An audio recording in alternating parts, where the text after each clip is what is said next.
चलिए शुरुआत करते हैं आज की न्यूज़पेपर की। पहली न्यूज़ हम देखेंगे पीआईबी से।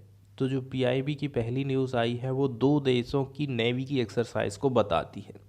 इसको हम देख लेते हैं। तो पैसेज एक्सरसाइज, जिसको पासेक्स हम कहते हैं, दो देशों की नेवी के बीच में इसका आयोजन किया जाता है, एक्सरसाइज होती है ये, ताकि जब कभी युद्ध के टाइम आ जाए या फिर कभी हमें मानो कुछ दुर्घटना हो गई है, कोई डिजास्टर आ गया है, उस टाइम में हमारी नेवी कैसे करके मदद कर सकती है, तो इस बात की ट्रेनिंग इसमें करती हैं सेनाएं। बताया जा रहा है ये जो पैसाज एक्सरसाइज या पासेक्स है, इसका आयोजन नियमित रूप से होते रहता। तो भारत अपने जो मित्र देश हैं उनके साथ में एक्सरसाइज करता है। दोनों देश एक दूसरे के बंदरगाह पर जाते हैं या फिर समुद्र में पार्टिकुलर किसी इस निश्चित स्थान पर जाते हैं। आगे बताया जा रहा है ये जो अभ्यास है 4 दिसंबर को भारतीय नौसेना के दिवस पर आयोजित किया जा रहा है, जो दोनों मित्र सेनाओं के बीच साझा की जा रही मजबूत दोस्ती के बंधन को महत्व देता है। पैसेज अभ्यास भारत रूस रक्षा संबंधों को मजबूती के साथ में आगे बढ़ाने का काम करता है। इसके अलावा भारत और रूस के बीच में कुछ और भी सैन्य अभ्यास जो होते हैं, जैसे कि सैन्य अभ्यास इंद्र। भारत और रूस की तीनों सेनाओं के द्विपक्षीय सैन्य अभ्यास इंद्र का आयोजन किया जाता है। इंद्र सैन्य अभ्यास श्रृंखला की शुरुआत 2003 में हुई थी और इसके तहत भारत रूस द्विपक्षीय नौसैनिक अभ्यास का आयोजन किया जाता है। दोनों देशों द्वारा सैन्य अभ्यास इंद्र का विस्तार तीनों सेना तक हुआ है। ठीक है, जल सेना, थल सेना और वायु सेना। और बताया जा रहा दोनों देशों के बीच में पहली जो तीनों वाली जो सेवाएं हैं वो इंद्र का आयोजन 19 से 29 अक्टूबर 2017 तक रूस के व्लादिवोस्टोक में किया गया था। अब हम चलते हैं न्यूज़ की तरफ और देख लेते हैं इसमें क्या बताया गया है। तो भारतीय नौसेना ने रूसी नौसेना के साथ में पैसेज अभ्यास का आयोजन किया था। तो भारतीय नौसेना के स्वदेश में डिजाइन और निर्मित गाइडेड मिसाइल विध्वंसक आईएनएस कोच्चि ने गाइडेड मिसाइल विध्वंसक आईएनएस कोच्चि ने रूस की नौसेना के आरएफएस एडमिरल ट्रिब्यूट के साथ 14 जनवरी 2022 को अरब सागर में पैसेज अभ्यास करा था। इस अभ्यास ने दोनों नौसेनाओं के बीच में आपसी सामंजस्य, आपसी क्रियाशीलता का प्रदर्शन करा। इसमें सामरिक कार्यनीति, क्रॉस डेक हेलीकॉप्टर परिचालन और पोत कौशल से संबंधित गतिविधियां इसमें शामिल की गई थी। इसके बाद वाली न्यूज़ हम देखने वाले हैं कोहिमा से। ठीक है, यहाँ पर बताया जा रहा है सिमेट्री, मतलब कि कब्रिस्तान। In Kohima a cemetery with a tennis court. तो एक कब्रिस्तान के बारे में कुछ खास बातें यहाँ पर बताई गई हैं जिसको हम अपने नॉलेज के लिए देख सकते हैं। It is one of several Second World War graves, ठीक, maintained by Commonwealth War Grave Commission. तो ये क्या है, ग्रेव्स है, मतलब कि कब्र है जिसको मेंटेन किया जाता है कॉमनवेल्थ वार ग्रेव कमीशन के माध्यम से। किस टाइम के पीरियड का, ये सेकेंड वर्ल्ड वार के टाइम की ये कब्रें हैं। नागालैंड की जो कैपिटल है Kohima is home to unique cemetery that also has a tennis court. एक ऐसी कब्रिस्तान जहाँ पर कुछ यूनिक आपको देखने को मिलेगा। यहाँ पर यूनिक चीज़ है वो टेनिस कोर्ट, इसके साथ में कब्र भी।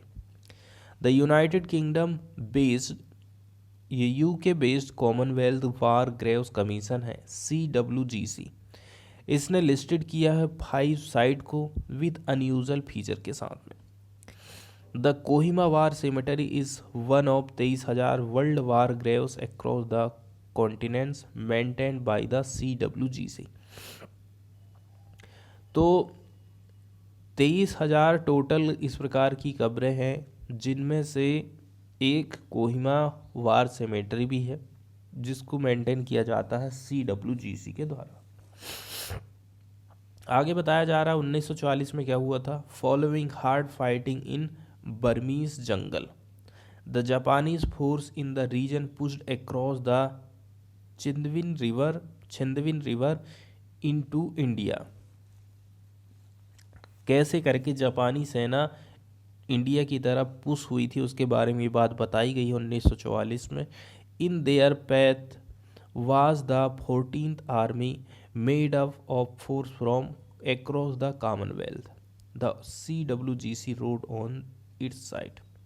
आगे बताया जा रहा this invasion hinged upon two key point. Manipur capital, ठीक है, मतलब कि इम्फाल और कोहिमा में। Defeat for the 14th army here meant that the Japanese could strike further into India. फिर आगे बताया जा रहा 3 अप्रैल को क्या होता है, a Japanese force of 15,000 attacked Kohima and its 2500 strong garrison को।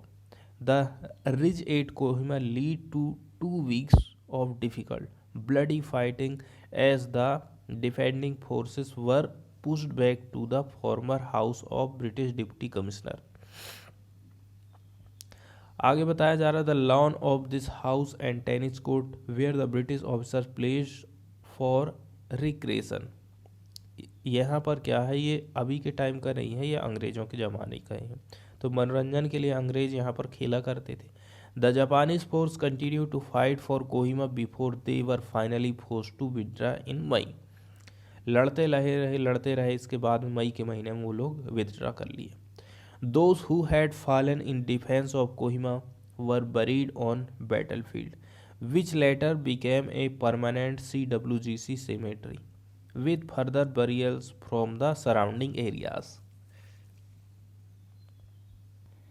इसके बाद एक न्यूज़ हम देखने वाले हैं जो कि यूक्रेन और रसिया के रिलेशन को बताती है। ठीक है, ये जो मैप आप देख रहे हैं, ये मैप बताता है वर्ल्ड में यूक्रेन की लोकेशन कहाँ पर है। ये जो ग्रीन कलर आप देख रहे हैं ये यूरोप का है। ये पूरा जो ग्रीन कलर आप देख रहे हैं ना, ये पूरा है आपका यूरोप।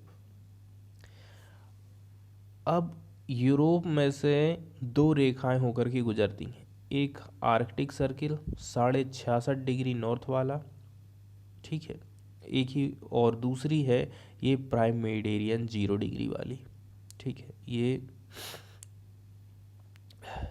अब कुछ इम्पोर्टेंट सी हैं यहाँ पर यूरोप के, जैसे कि आप नॉर्थ की तरफ जाओगे तो बेरेंट सी पड़ता है, ठीक है।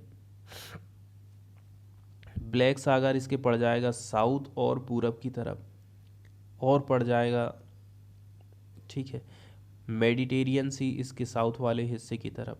स्ट्रेट ऑफ जिब्राल्टर है अफ्रीका और यूरोप के बीच में, जो कि यहाँ पर आप स्पष्ट रूप से देख सकते हैं कैसे जोड़ने का काम कर रही दोनों यूरोप को और अफ्रीका को। बे ऑफ बिस्के इसके पश्चिम की तरफ पड़ जाता है। इसके बाद पड़ता है इंग्लिश चैनल, नॉर्थ सी, ये सारी चीज़ें पश्चिम की तरफ ही लोकेटेड है। और अटलांटिक ओशियन, आर्कटिक ओशियन, ये 2 महासागर की हम लोकेशन यहाँ पर देख चुके हैं। इसके बाद ये जो नेक्स्ट वाला मैप आप देख रहे हैं ना, इसमें हमें ये पता चल जाता है कि यूक्रेन कौन कौन से देशों के साथ में अपनी बाउंड्री बनाता है। तो यूक्रेन में हम सबसे पहले ये डायरेक्शन बनाएंगे।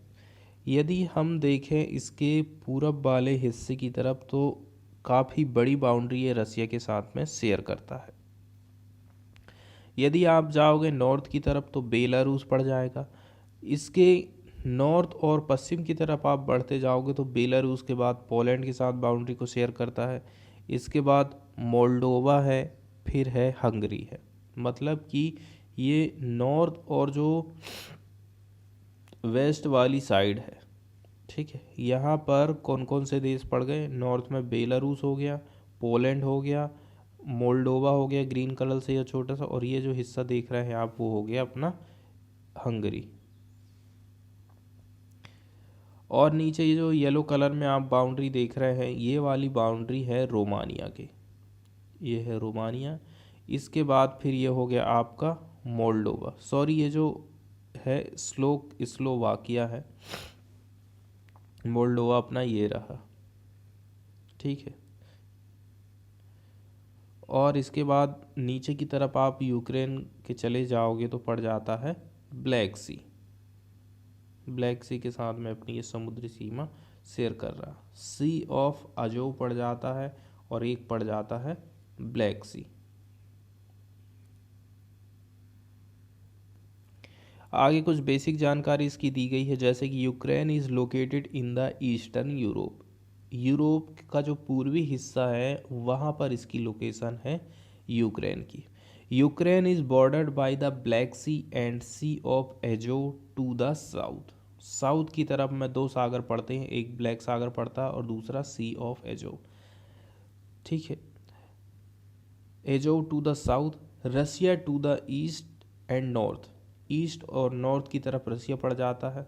Belarus to the north, Belarus आपका नॉर्थ में पड़ जाएगा। Poland, Slovakia and Hungary to the west and Romania and Moldova to the south. कौन कौन सा देश किधर पड़ता है यहाँ पर इसकी लोकेशन बताई गई है।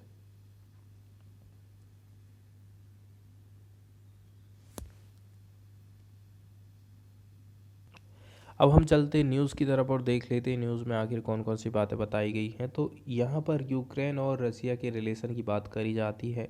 यूक्रेन का कहना है it has evidence that Russia is behind cyber attack. Ukraine ने आरोप लगाया है रसिया के ऊपर कि जो साइबर अटैक हुआ है उसके पीछे रसिया का हाथ है। Microsoft says more organisation could be affected. Microsoft का कहना है न केवल एक बल्कि बहुत सारे ऐसे ऑर्गेनाइजेशन हैं जो कि इससे अफेक्टेड हुए हैं। ठीक, Ukraine said on Sunday it had evidence that Russia was behind a massive cyber attack that knocked out की government website this past week, while Microsoft warned the hack could be far worse than first thought। जैसा हम सोचे थे उससे भी ज़्यादा खतरनाक ये साइबर अटैक निकला है, ऐसा माइक्रोसॉफ्ट का कहना है। कुछ बेसिक जानकारी है साइबर अटैक के बारे में। साइबर अटैक या फिर साइबर हमला एक प्रकार का अपराध माना जाता है जो कंप्यूटर के जरिए कोई करता है। नॉर्मली साइबर अटैक का संचालन बिना नाम की संस्था या फिर व्यक्ति द्वारा इम्पोर्टेंट डेटा की चोरी करने के लिए इसको किया जाता है। साइबर अपराध में साइबर आतंकवाद भी एक अपराध होता है। जब दो पक्षों, देशों और संस्थाओं के मध्य साइबर अटैक करके एक दूसरे पर आक्रमण होता है तो उसको साइबर युद्ध कहा जाता है। साइबर अटैक किसी सिस्टम का एक्सेस और डेटा पर कंट्रोल पाने के लिए अनैतिक साधनों का इस्तेमाल किया जाता है। ठीक, इसी बात को यहाँ पर अंग्रेजी में बताई जाती है। A cyber attack is any type of offensive maneuver that target computer information system, infrastructure, computer network, or personal computer device. An attacker is a person or process that attempt to access data, function, or other restricted areas of system without authorization, potentially with malicious intent। Cyber security attack कई प्रकार के होते हैं। Malware, phishing attack, denial of service, man in the middle, ये सारी चीज़ इसमें शामिल है। जो सिस्टम को हैक करने, क्रिप्टो करेंसी के रूप में पैसे की डिमांड करने या फिर डार्क वेब पर डेटा को बेचने के लिए इसका यूज़ किया जाता है। अब बताएं कि आखिर हैकर लोग होते कौन, हु इज़ ए हैकर। तो एक ऐसा व्यक्ति है जो कंप्यूटर सिस्टम या फिर नेटवर्क की कमजोरी का पता लगाता है और उसका गलत फ़ायदा उठाता है। कंप्यूटर सिक्योरिटी की नॉलेज के साथ हैकर आमतौर पर स्किल्ड कंप्यूटर प्रोग्रामर होते हैं। ये हैकर एक वीक सिस्टम पर अटैक करने और उस पर कंट्रोल पाने के लिए मैलिशियस कोड कॉम्बिनेशन का यूज़ करते हैं।